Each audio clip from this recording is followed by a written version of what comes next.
वह ये वीडियो देखेगी तो मैं उससे रिक्वेस्ट करूँगा, बल्कि मैं उससे बहुत प्यार से ये कहूँगा कि बेटा, अगर जो हुआ गलती हो गई, मैंने तो आपको पहले भी कभी डांटा नहीं। जैसे आपने ये वहाँ पे क्लेम किया कि मैं आपको मारता था या डांटता था, आप कैमरे पे किसी के अंडर प्रेशर ये बोल रही हो, लेकिन आप खुद तो ये जानती हो कि ऐसा नहीं है।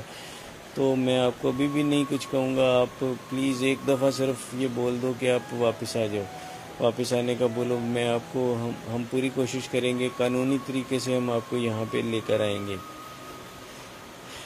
जो लड़का है उससे निकाह का दावा होकर जो निकाहनामा है उसके बारे में बताएं कि वो कोर्ट के थ्रू निकाह नहीं हुआ हुआ वो जी, अभी उसने ये बोला था कि वो कोर्ट मैरिज उसने किया, लेकिन वो बज़ाहिर ऐसा लग रहा है कि एक मौलवी के थ्रू निकाह हुआ है, और मौलवी ने भी कल उस निकाह से हाथ खड़े कर दिए। उसने कहा कि मैंने तो ये निकाह भी नहीं पढ़ाया।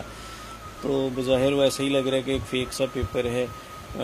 एज भी उसकी गलत है, उसमें उसका आईडी कार्ड नंबर भी नहीं है, और जो है बाकी मैं इंशाल्लाह ताला जब इसे रिव्यू पिटीशन करेंगे तो अगर अदालत हमारी साइड सुनेगी तो डेफिनेटली वो ये समझ जाएंगे कि ये एक अंडर एज केस था।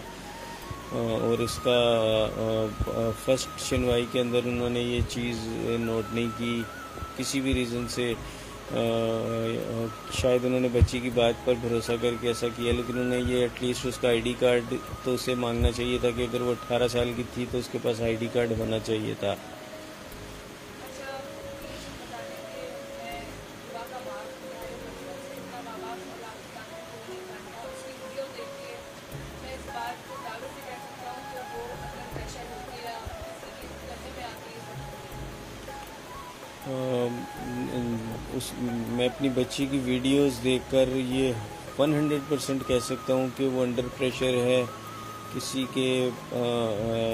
ने सब दबाव डाला हुआ है, और वो दबाव में उसे रटाया हुआ है वो फर फर फर फर वही बोलती चली जा रही है। उसने ये भी कहा कि उन्होंने क्लेम किया कि हम 18 तारीख को वहाँ गए और हमने वहाँ पे जाके इनके घर में लड़ाई झगड़ा किया, लेकिन उनके पास अगर ऐसा कोई एविडेंस होता तो वो वीडियो की सूरत में कोई तस्वीर खींचते, कोई वीडियो लगाते, कोई एविडेंस देते। मैं यहाँ पर हूँ, मेरा अगर आप मोबाइल का सीडीआर निकालेंगे वो भी यहीं का आएगा। इवन ये कि मैं रोज़ाना की बुनियाद पर जो है वो पुलिस और रेंजर्स और दूसरे इदारों के साथ यहाँ पे बैठा हुआ हूँ। वो सब इस बात के ऊपर तो वो रेंजर्स इंटेलिजेंस वाले बैठे हुए थे और वो हंस रहे थे कि यार ये एक अजीबोगरीब किस्म की बात है, क्योंकि आप तो हमारे सामने आंखों के सामने मौजूद हो। जो कुछ भी वो बोल रही है वो गलत बयानी कर रही है, और वो उसे जो रटाया गया है वो बस वही बोलती चली जा रही है।